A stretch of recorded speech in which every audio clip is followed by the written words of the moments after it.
अब इन्होंने कहा कि इसने गौ मांस खाया। फिर मैंने कहा कि बताइए आपके पास कुछ तो प्रमाण होगा। तो कहते हैं जी अरे छोड़ो, हमको आपके खाने पीने से क्या लेना देना।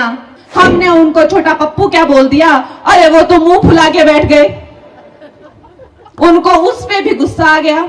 आपको यहां से जमानत जब्त हो जाएगी अगर आप ऐसी अभद्र बातें करेंगे।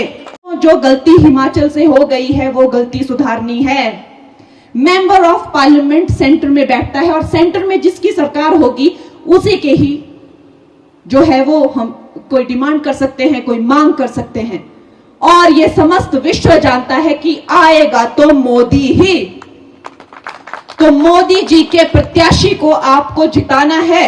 और हमारा जो मनाली है, ये मनाली जो है मेरे लिए कोई सिर्फ एक जमीन का टुकड़ा नहीं है, ये मेरे लिए एक भाव है। और मनाली की डेवलपमेंट के लिए मैं अपना जी जान लगा दूंगी। इसमें मुझे बोलने की कोई जरूरत नहीं होनी चाहिए। मैंने अभी रेस्टोरेंट भी यहाँ पे शुरू किया है, मेरा घर यहाँ पे सब मेरा यहीं पर ही है। तो ये इसमें बताने की बात नहीं है, आप खुद समझते हैं कि मनाली के लिए मेरा क्या भाव है। तो दोस्तों, ये लोग बड़ी कूटनीतियां चलाएंगे, ये लोग बड़े ही आपको भ्रमित करेंगे। इनकी बातों में आपने बिल्कुल नहीं आना है, चाहे ये कुछ भी कह दें आपको। अब इन्होंने कहा कि इसने गौ मांस खाया। फिर मैंने कहा कि बताइए आपके पास कुछ तो प्रमाण होगा। तो कहते हैं जी अरे छोड़ो, हमको आपके खाने पीने से क्या लेना देना। बताइए भाई, आप ही तो खाने पीने की बात कर रहे थे। फिर कहते जी ये महिला अशुद्ध है, ये अपवित्र है, इसका चरित्र नहीं है। फिर मैंने इनको कल अपना चरित्र बताया। तो फिर ये लोग कहते हैं अरे यहां वहां की बातें छोड़िए, आप काम की बात कीजिए, आप मुद्दे की बात कीजिए।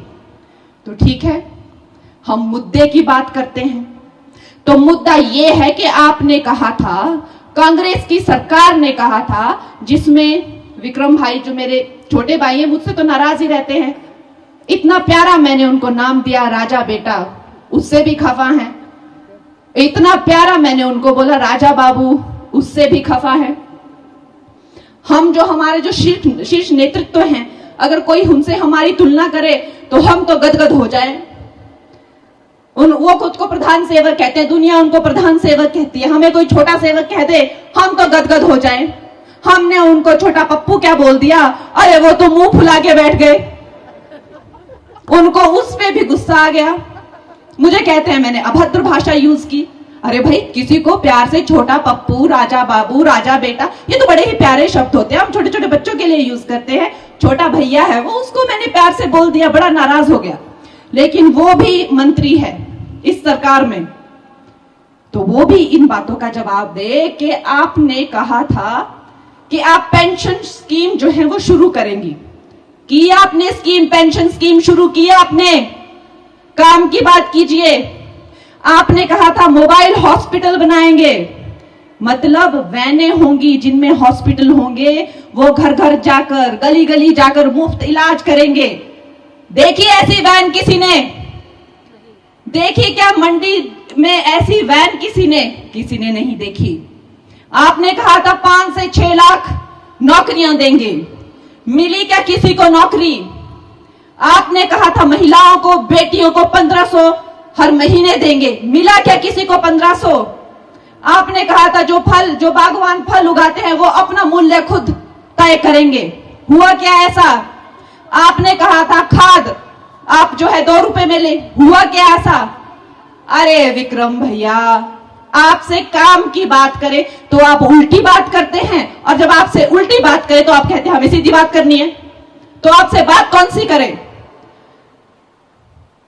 काम की बात अगर इस देश में कोई करता है, काम कराने की बात अगर इस देश में कोई करता है, करके दिखाता है और डंके की चोट पर गारंटी बोल के शुरू करता है और गारंटी से डिलीवर करता है, तो वो एक ही है और वो है नरेंद्र मोदी। नरेंद्र मोदी की गारंटी अभी इस पूरे देश में चल रही है, पूरे देश में लहर है।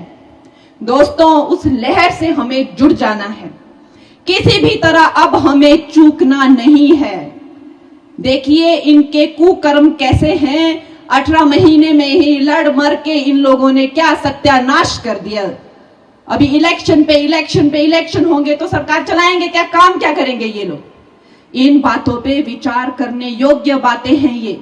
आप इन बातों पर विचार कीजिए और आपने एक बात इन सबको बोल देनी है कि हमारी जो मंडी की बेटी है और हमारी जो कांग्रेस की जो है वो महिला विरोधी सोच है, आपने सबने उनको मुंह तोड़ जवाब देने हैं कि मंडी की बेटियों के बारे में और मंडी की महिलाओं के बारे में इन्होंने फिर से अगर ऐसी अभद्र टिप्पणी की कांग्रेसियों ने कि इनके क्या भाव हैं, इनके चरित्र नहीं है ये, तो आपने बोलना है कि हमारी बेटियों के बारे में आप कतई ऐसा मत बोलिए, आपको यहां से जमानत जब्त हो जाएगी अगर आप ऐसी अभद्र बातें करेंगे।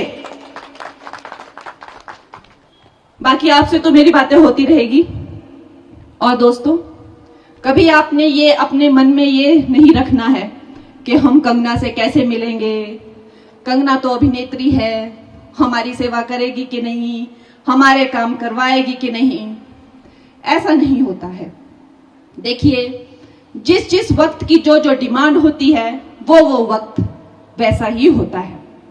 हम हमेशा, चाहे वो महिला के जीवन के चरण हो, चाहे वो पुरुष के जीवन के चरण हो, जब आप स्कूल जाते थे तो आप कुछ काम करते थे, फिर आपकी शादी हुई तब कुछ, फिर आपकी नौकरी लगती है तब आपके कुछ अलग रिस्पॉन्सिबिलिटीज ड्यूटीज होती हैं, फिर अगर आप अपना बिजनेस चलाएं तो कुछ, फिर आप अगर समाज सेवा में आ जाएं तो कुछ। तो ये तो एक जीवन के कई चरण होते हैं जो हर मनुष्य के जीवन में होते हैं। ऐसा नहीं है कि हमारे जीवन में वैसे चरण नहीं आते हैं।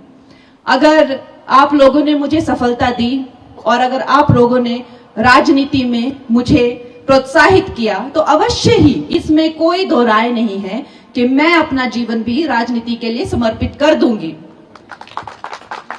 आप लोगों को इस तरह से हमें यहां से लीड मिलनी चाहिए कि दिल्ली तक ये बात गूंजे कि कंगना को मनाली से ऐसी लीड मिली थी कि ऐतिहासिक लीड थी कि अगर मेरी मनाली की कोई भी फाइल अगर कहीं दिल्ली के किसी बेंच पे जाए या मेज पे जाए तो लोग उसे वहां से हटाने से पहले और हिलाने से पहले 10 बार सोचे कि ये वही मनाली के लोग हैं जिन्होंने हिमाचल प्रदेश में सबसे ज्यादा लीड देकर भाजपा को। नमस्कार, मैं हूं मानक गुप्ता। अगर आपको हमारा ये वीडियो पसंद आया हो तो इसे लाइक और शेयर जरूर करें और हाँ, हमें सब्सक्राइब और फॉलो करना ना भूलें ताकि आप देश और दुनिया की कोई खबर मिस ना करें। तो जुड़े रहिए हमारे साथ और देखते रहिए News 24।